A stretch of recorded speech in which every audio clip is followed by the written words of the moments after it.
Pengungsi Rohingya pemalas dan seenaknya sendiri. Bener nggak sih? Masih ramai diperdebatkan tentang pengungsi Rohingya yang semakin nggak tahu diri. Sampai-sampai Chef Bowen Santoso pas ditawarin masak besar untuk pengungsi Rohingya, menolak dengan dalih lebih memilih masakin untuk rakyat Papua. Good choice, Chef Bowen. Gimana nggak dijadiin perdebatan terus-menerus kalau tiap hari itu banyak banget berita buruk tentang pengungsi Rohingya. Baru-baru ini pengungsi Rohingya dikabarkan merusak fasilitas penginapan yang sudah diberikan oleh Indonesia kepada mereka di Sidoarjo, Jawa Timur. Banyak banget tuh video-video yang memperlihatkan gedung tempat pengungsi Rohingya itu ditinggal dan dirusak secara sengaja karena mereka merasa nggak puas dengan fasilitas yang udah dikasih. Dan usut punya usut, ternyata ini bukan pertama kalinya terjadi. Kabarnya fasilitas penginapan berupa gedung-gedung yang disediakan untuk orang Rohingya di Bangladesh juga dirusak dan ditinggal oleh para pengungsi dengan dalih mereka itu nggak mau kerja untuk memenuhi kebutuhan sehari-hari. Makanya mereka kabur tuh ke negara yang bisa ngasih mereka fasilitas tempat tidur, makan, jaminan uang secara gratis. Pergilah mereka semua ke Indonesia dengan harapan dikasih tempat tinggal gratis, makan gratis, minum gratis, subsidi uang gratis tanpa harus kerja. Dan dipenuhi semuanya sama Indonesia. Gimana? Baik banget nggak itu pemerintah Indonesia? Tapi gimana nih menurut kalian, pengungsi Rohingya itu udah tergolong manusia yang pemalas atau lebih dari hanya sekedar pemalas? Udah dikasih apa-apa gratis nih, tapi masih ngelunjak aja gitu seenaknya sendiri gitu. Udah malas nggak mau kerja, dikasih apa-apa gratis, malah minta pulau. Pulau loh yang diminta, pulau. Gimana tuh menurut kalian? Kerahkan 20 kapal pengungsi Rohingya terobos pantai Aceh. Meski mendapat penolakan dari warga, namun pengungsi Rohingya yang mendarat di Aceh tak gentar.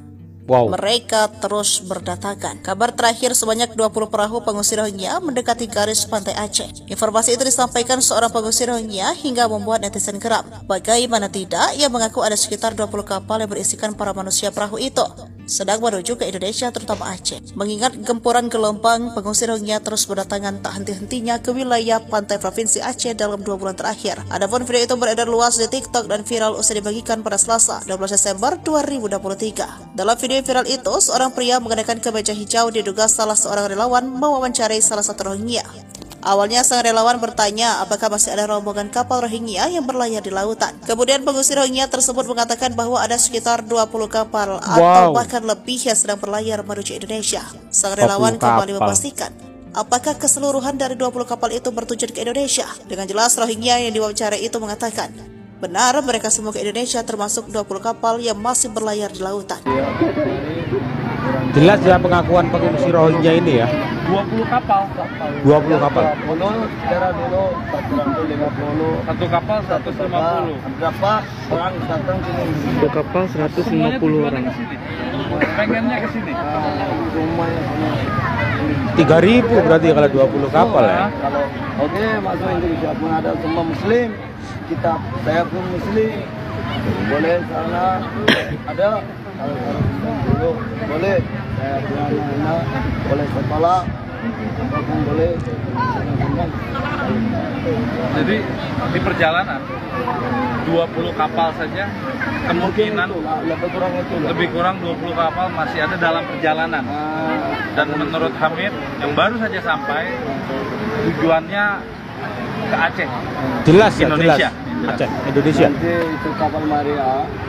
Saya ada info di Kota-kota kan bisa ya? Nanti dia orang datang Telepon. bagi tahu sama saya lah. Kasih tahu. Kalau bagi tahu sama saya, Amin mari sini orang yang sudah datang. Berarti sudah terkoordinir ya, dalam artinya rapi, gitu ya, terstruktur. 20 kapal di bulan Desember. Satu kapal kemungkinan ada 150 orang. Ada lagi. Kalau sana tengok berapa orang ada tadi? Ada waktu. Anak ada. Dia suami mati tembak. Tengok ada berapa? Ini semua sudah begini. 3.000 kalau satu kapal 150 ya. 150 kali 20 berarti 3.000. Untuk warga Simpang Pak, kita menolak keras Diusir. Ini perwakilan UNHCR Indonesia kalau nggak salah ya. Ini diusir warga Aceh Tamiang. Tolak.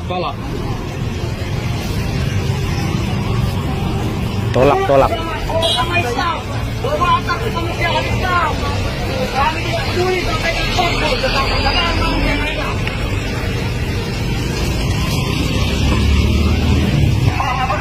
Sana. Inilah ke sana aja lagu. Diusir.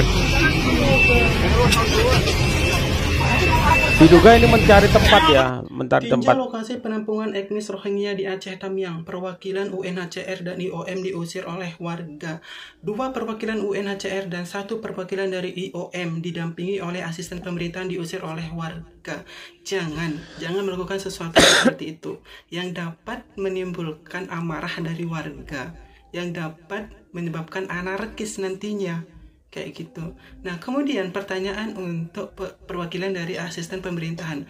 Pernah tidak kalian meninjau suatu lokasi untuk warga lokal? Misalkan, di sana angka kemiskinan masih ada loh. Masih tinggi juga. Kemudian untuk orang-orang yang susah untuk mendapatkan makanan. Kemudian juga untuk orang-orang yang jompo, kayak kita tuh lanjut usia. Pernah tidak kalian melakukan hal seperti itu? Jangan menyebabkan terjadinya kesenjangan sosial antar warga lokal dengan warga Rohingya di situ. Bahaya.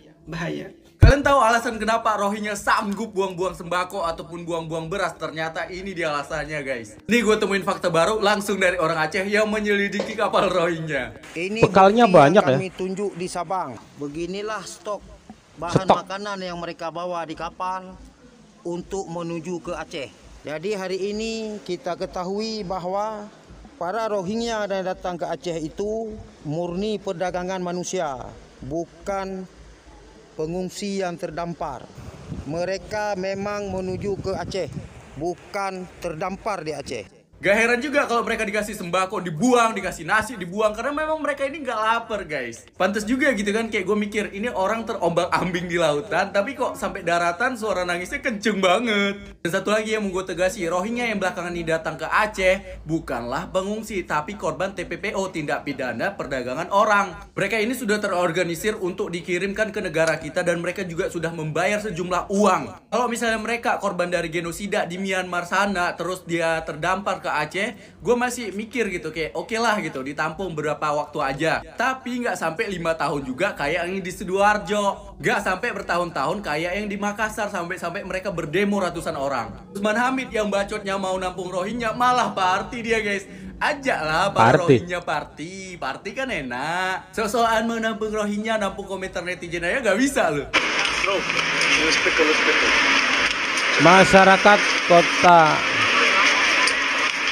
memergoki seorang diduga dari UNHCR, mitra UNHCR ya. Tugas kita di situ, foto, kirim laporan, tok itu, udah. Mau dia dibunuh, mau dia diapain, biarin aja. Dengar kan? Dia membuat laporan sekarang, laporan udah buat. Belum. Tugasnya itu dari tadi ngapain dia di situ? Nggak dianggap hadir. Kirim foto, kirim ke grup laporan. Dah, ini Pak Faisal, selesai masalah. Enggak pengen cuma jadi pahlawan, nggak perlu jadi pahlawan mati nanti di situ. Siap. Wow. Jelas ya? Siap. Jadi nggak usah umat nih orang ini mau dibunuh, biarin aja mau mati pun nggak ada urusan kita. Siap. Buat laporannya di dalam grup. Jumlahnya berapa? 150. Nggak tahu. Dari jam berapa nyampe? Ya hitung. Tanya mau warga berapa. Itu aja berdasarkan pengakuan warga, jumlah mereka 170 orang misalnya. Tap-tup, dah, kirim di dalam grup, dah. Ini sekarang foto kondisi, selesai. Siap. Itu ya tugas Sona. Nggak usah melindungi, mau dia dibunuh, mau dia dibakar, nggak makan itu. Wow. Kayak begitu ya? Nah, ketika tugas Sona di situ, bukan untuk lindungi mereka. Tugas kita di situ, foto, kirim laporan. Tok itu, dah. Mau dia dibunuh, mau dia diapain, biarin aja. Dia membuat laporan sekarang, laporan udah buat. Belum. Tugasnya itu dari tadi ngapain dia di situ? Nggak dianggap hadir. Kirim foto, kirim ke grup laporan. Dah, ini Pak Faisal, selesai masalah. Nggak pengen cuma jadi pahlawan, nggak perlu jadi pahlawan mati nanti di situ. Siap. Jelas ya? Siap. Jadi nggak usah umat nih orang ini mau dibunuh, biarin aja mau mati pun nggak ada urusan kita. Siap.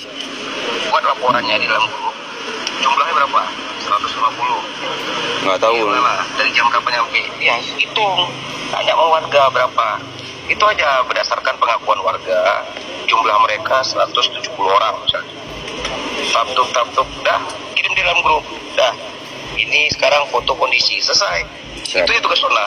Nggak usah melindungi, mau dia dibunuh, mau dia dibakar, nggak makan, itu nggak ada urusan kita. Siap. Kita yang tidak ngurus di situ. Siap.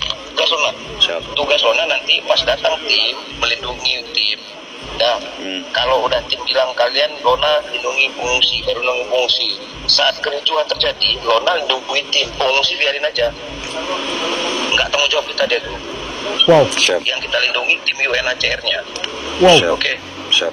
Ya, jadi nggak usah Lona mau orang tuh bakar, terserah awak dong. Siap. Kita nggak boleh ngomong kayak gitu. Siap. Itu urusan mereka. Siap. Jelas ya. Siap. Jadi pola pikir kita sama. Siap. Sekarang kirim foto, laporan, tanyakan jumlah berdasarkan pengakuan warga, siapa aja yang udah hadir, itu aja gue. Siap. Wow.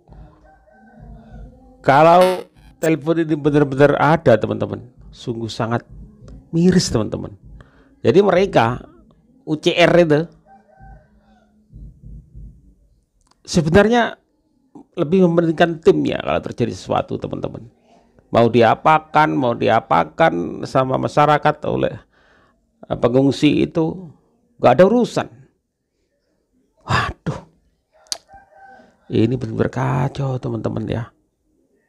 Ini telepon diduga ini pria ini dipaksa oleh warga untuk telepon, bisa dibilang diduga ketuanya UCR yang ada di sana itu. Telepon langsung dan disaksikan oleh warga sekitar. Ternyata sungguh mengerikan dan miris ya. Wow, sungguh-sungguh ini ya. Aduh, kacau banget. Kalau semisal ada 20 kapal dan satu kapal itu isinya 150 orang, berarti 150 kali 20 adalah sekitar 3.000 orang di belakang itu yang mau ke Aceh, dan jelas tujuannya ke Aceh. Di dalam kapal pun terdapat banyak makanan, bahan makanan. Mereka itu bukan orang lapar. Makanya ketika dikasih makan, dikasih bekal juga dibuang. Mungkin berat-beratin kapal atau gimana. Allah a'lam bishawab. Ya. Aduh. Ada berita bahwa Wapres mengatakan bahwa ya ada wacana untuk ditampung di Pulau Galang. Nggak tahu lagi aku bilang apa ya. Dan masyarakat Aceh tadi, masyarakat Tamiang juga mengusir yang diduga perwakilan UCR yang mau ke sana, mau cek segala macam, diusir oleh warga sekitar, oleh pendemo di sana. Ini kalau dibiarkan saja akan bergesekan langsung dengan masyarakat, malah berbahaya bagi pengungsi yang katanya terdampar itu teman-teman. Semua masyarakat menolak. Padahal mereka menerima teman-teman, Aceh menerima dengan tangan terbuka. Tetapi karena ada sesuatu hal di perjalanan waktu, ada tindak tanduk, ada beberapa kasus yang melibatkan warga Rohingya yang membuat masyarakat sekitarnya itu menjadi geram dengan mereka. Pada akhirnya ketika 2003 ini ada pengungsi lagi, mereka menolak. Ya. Dan sangat wajar apabila masyarakat itu khawatir ya, jika mereka sudah banyak, berkembang banyak, pada akhirnya mereka akan seperti di Malaysia, meminta wilayah, meminta tanah, meminta kewarganegaraan. Ya. Jadi kemarin juga Menteri Luar Negeri Retno Marsudi sudah merespon juga. Kita tunggu perkembangan selanjutnya teman-teman. Ini nggak usah berlama-lama lah. Ya, pilih presiden yang segera membereskan Rohingya ini teman-teman. Membereskan dalam artian ya, jangan sampai lah ada semacam gesekan dengan masyarakat. Ya, saya pikir kalau ada presiden yang segera membereskan itu, wah banyak orang yang mendukung lah. Ya, jadi kita pantau perkembangan selanjutnya teman-teman, bagaimana ini masyarakat Aceh, juga masyarakat-masyarakat yang sudah kedatangan pengungsi ini sudah mulai cemas. Pemerintah harus segera atasi itu semua. sesuai dengan instruksi dari presiden, bahwa presiden kemarin itu mementingkan kemanusiaannya sebagai warga lokal yang dipentingkan ya. Baik, terima kasih. Wassalamualaikum warahmatullahi wabarakatuh.